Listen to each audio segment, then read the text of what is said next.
RCF. Bonjour chers auditeurs de RCF Cœur de Champagne. Vous êtes bien dans l'émission Parole de jeunes.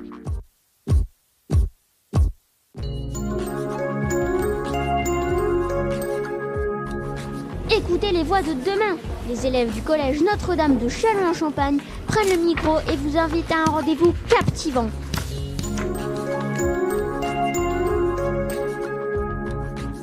Bonjour à toutes et à tous, bienvenue à la foire de Châlons-en-Champagne. Nous sommes aujourd'hui sur le stand de la direction interdiocésaine de l'enseignement catholique qui nous accueille pour une émission un peu spéciale. Vous écoutez Parole de jeunes, une émission produite et animée par les élèves du collège Notre-Dame de Châlons-en-Champagne. J'ai le plaisir de recevoir Monsieur Vincent Gillot, chef d'établissement du collège Notre-Dame.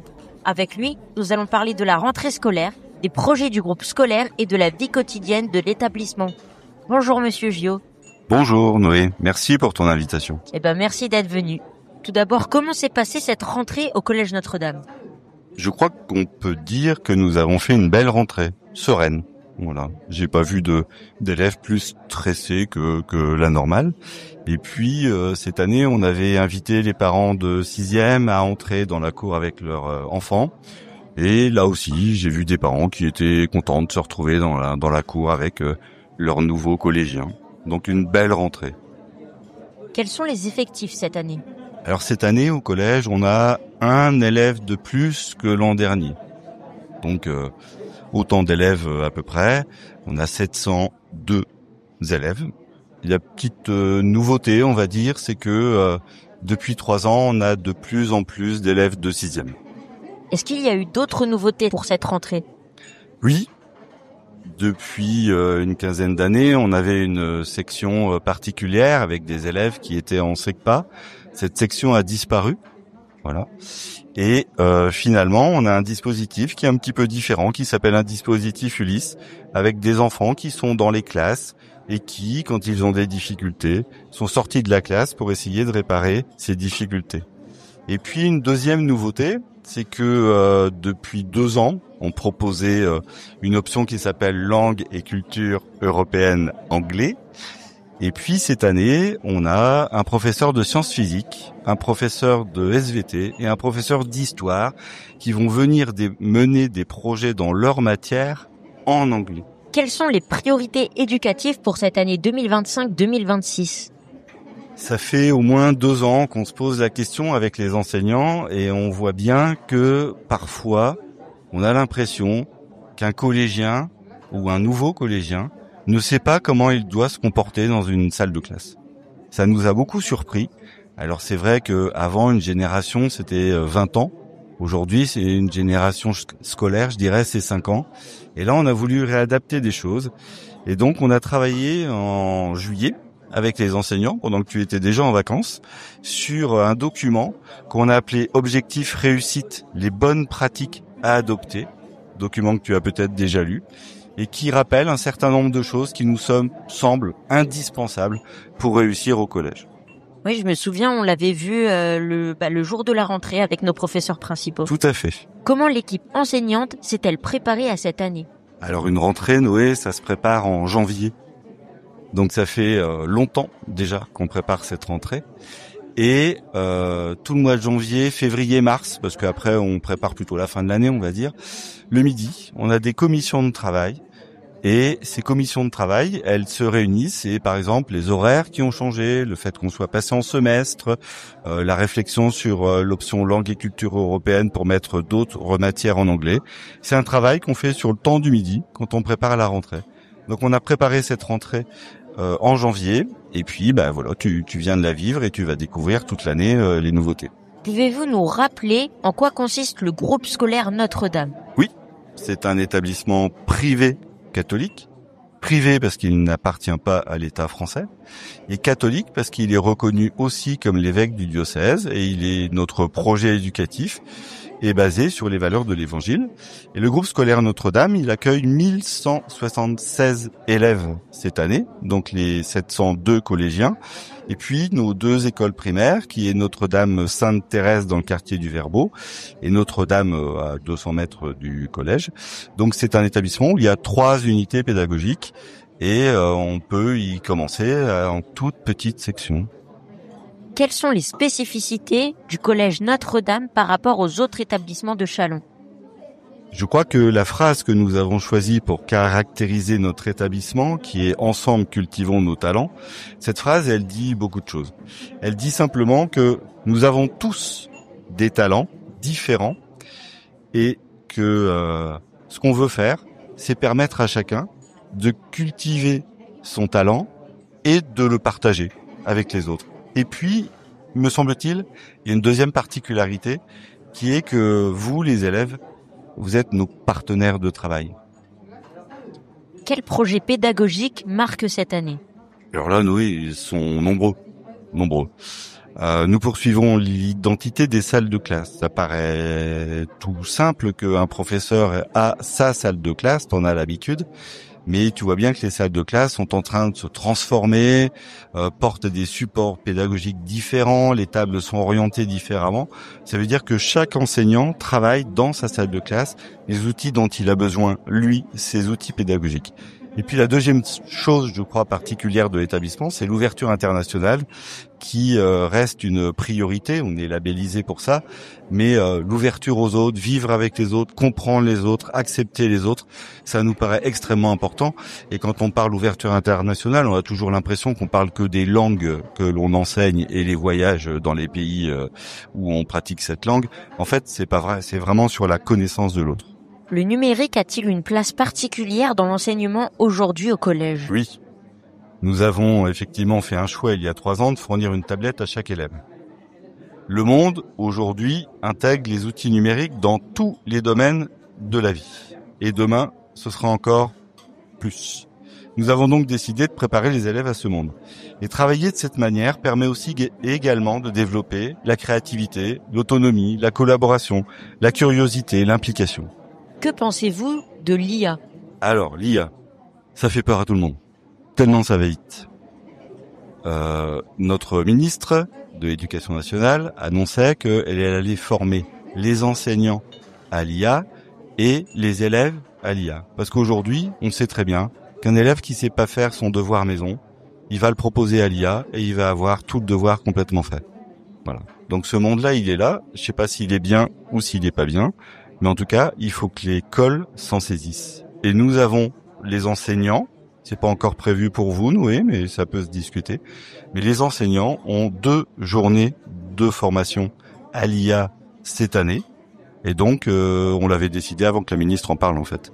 Quels partenariats ou collaborations sont mis en place avec d'autres institutions ou associations ? Là, Noé, il nous faut tout l'après-midi. Je te réponds. Voilà. Il y a tellement de choses qui se passent dans l'établissement et tellement de projets. C'est une vraie richesse et une vraie chance pour vous, les jeunes, d'être entourés d'une équipe aussi dynamique. Si je te prends un exemple, quand je suis arrivé, je crois, il y avait 4 clubs de sport avec lesquels nous étions partenaires. Aujourd'hui, il y en a 6. Ça veut dire quoi être partenaire des clubs de sport ? Ça veut dire que permettre aux élèves d'aller s'entraîner dans la journée et pas seulement le soir, pas seulement le samedi, pas seulement le dimanche, où vous avez aussi besoin, d'abord il y a les compétitions et en plus vous avez besoin de vous reposer. Donc c'est faciliter cet entraînement et donc vous permettre d'aller plus loin, de pousser à bout votre passion et en même temps de pouvoir faire l'école. Et puis, deuxième projet, nous travaillons depuis longtemps avec les étudiants de l'ENSAM pour faire des fusées en technologie. Et cette année, en 3e, notre professeur de technologie a mis en place un projet qui s'appelle En route vers l'espace. Donc on va aller un peu plus loin. On va apprendre de nombreuses matières. Ça va toucher de nombreuses matières, pas seulement la technologie. Et puis l'année dernière, on a eu la chance d'accueillir Stanislas Maximin. Et on va de Latitude qui construit la fusée Zéphyr. Je ne sais pas si tu t'en souviens. Ah oui, et on a cette chance qu'il ait découvert le collège. On a cette chance qu'il soit capable de se rendre disponible pour le collège. Et on va y aller vers l'espace. Quelles activités périscolaires ou culturelles sont proposées aux élèves ? L'an dernier, sur le temps du midi, il y avait 30 clubs. Les clubs, ça va du jardinage, du sport, de la culture, de la technologie. Cette année, on est en train de construire la liste. On a envoyé le questionnaire au professeur mardi, je crois. Et aujourd'hui, on en a déjà 24. Donc vous allez pouvoir encore, sur le temps du midi, découvrir tout un tas de choses. Et puis, deuxième chose, c'est que on a la chance d'être en ville, donc nous utilisons toutes les propositions que notre ville nous fait, ce qui vous permet de découvrir des spectacles, d'aller dans des salles particulières, etc., etc., etc. Et puis, sorties, voyages scolaires, et pas seulement à l'étranger. Y a-t-il des projets autour de la solidarité, de l'écologie ou de la citoyenneté cette année ? Mais déjà, dans notre proposition pastorale, nous venons en soutien de projets de solidarité. Le Secours catholique est tout près de l'établissement. Et nous répondons présents à chaque fois que cela est possible. Et de plus en plus. On veut renforcer ce partenariat. L'an dernier, nous avons apporté notre soutien à un établissement catholique du Liban quand on a fait le bol de riz. Voilà. Et cet établissement-là, dont les enfants subissaient la guerre, avait besoin de ce soutien et nous lui avons apporté. Pour nous, la solidarité, c'est un élément essentiel, c'est aussi une valeur catholique, et puis elle fait partie, je le redis, du label Ouverture Internationale. Voilà. Et puis dans les projets, on est toujours une éco-école, donc on continue dans ce domaine. On est toujours un refuge pour la Ligue de protection des oiseaux. Quand vous mangez des légumes à la cantine, vous mangez des légumes de Saint-Mémy. Quand vous mangez de la viande, vous mangez de la viande du Grand Est. Donc, on fait toujours attention à ces projets autour de l'écologie. Et puis, de mener des projets avec vous, je crois que ça vous forme comme citoyen engagé pour demain. Comment le collège accompagne-t-il les élèves en difficulté scolaire ? Depuis longtemps, à Notre-Dame, il y a cette culture de l'accueil de tous et de la place pour chacun. Et cela ne passe pas uniquement par les élèves qui sont, par exemple, comme je te disais tout à l'heure, dans ce dispositif Ulysse. Ça concerne tous les enfants. Des élèves qui, on a vu en 6e, s'ennuyaient un peu en classe, ils ont la possibilité de faire le collège en 3 ans et pas en 4 ans. D'aller un petit peu plus vite et de découvrir des matières plus rapidement ou avec un niveau peut-être plus difficile que celui qu'ils auraient dans la classe précédente, ce qui leur permet de pas s'ennuyer. Il y a des élèves qui ont du coaching, il y a des élèves de 4e qui vont en entreprise parce que l'école c'est pas forcément qui les intéresse et finalement une demi-journée par semaine ils vont en entreprise. Donc tout cela permet d'avoir une place pour chacun. Quels sont les grands événements à venir pour cette année ?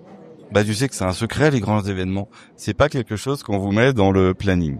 Pourtant, je peux te dire 2 choses.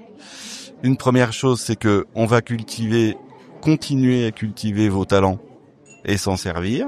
Donc voilà, un spectacle, la nuit des talents, à voir. Ça reste à construire. Il y a des projets qui sont peut-être un petit peu différents, où les projets évoluent d'année en année. Et puis l'année dernière, je ne sais pas si tu te souviens, au printemps, on a fait une journée pour la Polynésie et Tahiti.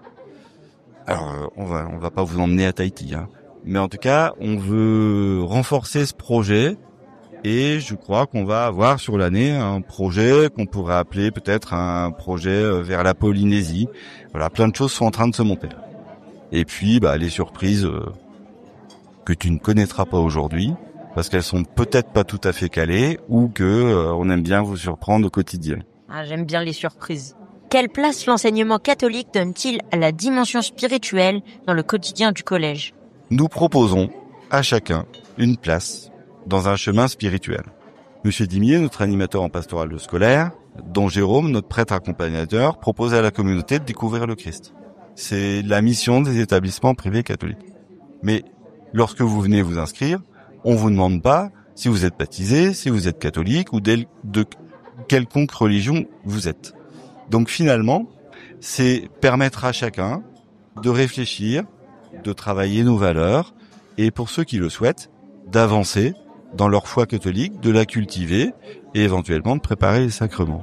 Eh bien, merci beaucoup, Monsieur Jo, d'avoir pris le temps de répondre à nos questions ici, sur le stand de la direction interdiocésaine de l'enseignement catholique. Cette émission Parole de jeunes a été produite et animée par les élèves du collège Notre-Dame de Châlons-en-Champagne dans le cadre de la foire de Châlons. Merci à vous, chers auditeurs, pour votre écoute et très belle rentrée à toutes et à tous. Merci Noé, je te souhaite une belle année scolaire.